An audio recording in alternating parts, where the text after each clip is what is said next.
দেশ এখন নির্বাচনের দিকে যাচ্ছে। একটি অবাধ, সুষ্ঠু ও নিরপেক্ষ নির্বাচন অনুষ্ঠানে সরকারকে সহযোগিতা করবে বাংলাদেশ সেনাবাহিনী। এজন্য বাহিনী সব ধরনের প্রস্তুতি নিয়েছে।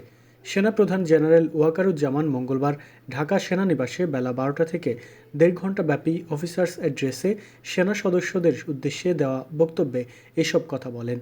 এর বাইরেও সেনাপ্রধান বাহিনীর শৃঙ্খলা, সততা, সামাজিক যোগাযোগ মাধ্যমে ভুয়া তথ্য ছড়ানো, সেনাবাহিনী ইস্যুতে নানা কটূক্তির জবাব এবং মাঠ পর্যায়ে কাজের বিভিন্ন বিষয়ে আলোচনা সহ প্রয়োজনীয় নির্দেশনা দিয়েছেন।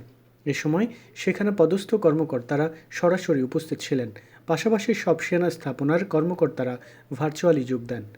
অফিসার্স অ্যাড্রেসে সেনাপ্রধান জেনারেল ওয়াকারুজ্জামান বলেন, দীর্ঘ সময় ধরে সেনারা মাঠে দায়িত্ব পালন করছেন। আগে এত দীর্ঘ সময় মাঠে থাকতে হয়নি। তাই সবার সঙ্গে ভালো সম্পর্ক বজায় রাখতে হবে।